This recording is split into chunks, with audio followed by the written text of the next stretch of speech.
The world is passing through a critical phase, and the G7 meeting that is taking place in Alberta will be a great opportunity for the world leaders to brainstorm and come up with solutions to find peace. Our Prime Minister Mark Carney has invited Mr. Narendra Modi from India, which is a welcome step. There have been issues between India and Canada in the past few years, and I hope during this meeting things are sorted out and a new path is chosen whereby both the countries develop and prosper. We need to have better relationship in trade, in investments, technology, and both India and Canada can prosper by this. The large Indian diaspora in Canada, which is over 1 million people, want peace, stability, and progress.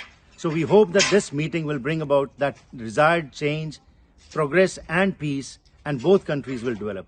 So welcome Mr. Modi to Canada and hoping for a better, sustained, and prosperous future. As of June 2025, Prime Minister Narendra Modi is visiting for attending a G7 summit in Canada, which is hosted by the Canadian Prime Minister.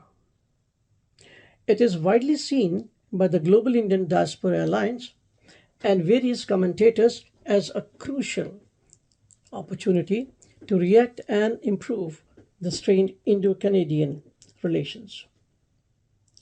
The prevailing sentiment is that this G7 summit will offer a significant chance to move past the recent diplomatic chill, largely stemming from allegations made by the previous Canadian government. The invitation by Prime Minister Carney is viewed as an olive branch and a soft restart for the bilateral ties. The Indian diaspora and expert emphasize that both countries have much to gain from a strengthened relationship, particularly in the area like trade, economics, critical minerals, academic, and technical collaborations. There is a strong desire to focus on shared interest and mutual respect. The deep-rooted people-to-people connection, including the large Indian student and diaspora in Canada, are highlighted as a foundational strength that should underpin the relationship and foster better understanding. The community both in Canada and India are very close, and we are happy to see that the Prime Minister, as always, is emphasizing to have a cordial relationship. The invitation to Prime Minister Modi for the G7 summit, despite India not being a member, underscores India's growing global influence as the world's most populous country and fourth largest economy. The diaspora sees this as a recognition of Indian pivotal role in global supply chain and its importance to the world economy.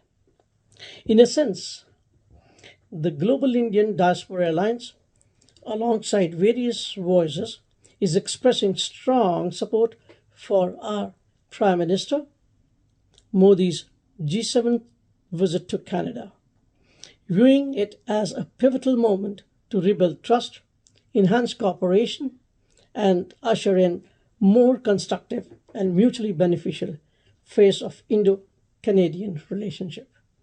We all, members of Indian diaspora, welcome the positive move and hope that things will be better in the coming tomorrow. Wishing all the best. ਅਸੀਂ ਸਾਰੇ ਤੁਹਾਡਾ Canada ਆਉਣ ਤੇ ਹਾਰਦਿਕ ਸਵਾਗਤ ਕਰਦੇ ਹਾਂ ਤੇ ਉਮੀਦ ਕਰਦੇ ਹਾਂ ਕਿ ਤੁਹਾਡੇ ਆਉਣ ਦੇ ਨਾਲ ਇੰਡੀਆ ਤੇ ਕੈਨੇਡਾ ਦੇ ਸੰਬੰਧ ਬਹੁਤ ਵਧੀਆ ਤੇ ਮਜ਼ਬੂਤ ਹੋਣਗੇ। ਧੰਨਵਾਦ। Once again, the G7 summit is being hosted by Canada under the leadership of Prime Minister Mark Carney in the province of Alberta in the beautiful spring of Canada. All the G7 leaders will be there and will be discussing about the important economic trends and will take important decisions regarding the economy and also the other issues that affect the world scenario. There are very important issues as laid out by the Prime Minister Mark Carney of Canada to be discussed in the G7 summit. And I'm hoping that as a citizen of Canada, these issues will be dealt most efficiently.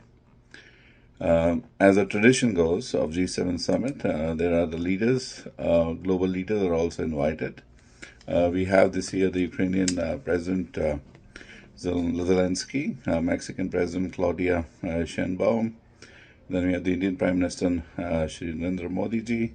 Then we have the Australia Prime Minister Anthony Albanese, Brazilian President Luiz Inácio Lula da Silva, and South African President Cyril Ramaphosa, South Korean President Lee Jae-myung, and also were invited the UAE President who could not make it. In addition, we'll have the NATO Secretary General and the World Bank President Ajay Banga, who will be also attending the G7 summit. Now, coming from a South Asian background and as an observer of South Asia, specifically in the Indian context, this G7 summit does give an opportunity to India and Canada to sit down on tables if there are bilateral talks, and to again create a thrust towards diversification of supply chains, as mentioned by the Canadian Prime Minister as well, to look into the investment potentials, to look into the technology and innovation exchanges, to look into the agricultural trade, to look into the human capital and mobility, and also see to it that there is a potential of mutual economic resilience that is if we are, as two nations, are able to create in future.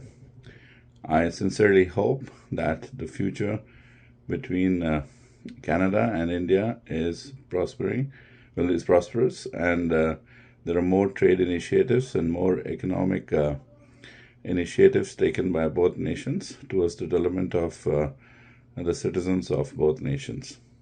It is important in today's world that Canada develops more supply chains, and India, being having a population of the youngest demographics of the world, is one of the potential nations, and is also an emerging economy that is growing at a very fast pace. And Canada must share its technology and also see to it that we are able to build not only a long-term relation beyond the leaderships of today, but looking towards the decades of strong relationships, the economic relationships that one can develop. I also hope that the relationship between Canada and India will be ethically economical friendship, and will be based on the benefit of both the nation's citizens. Once again, I welcome the Prime Minister of India. VK News, राष्ट्र के नाम।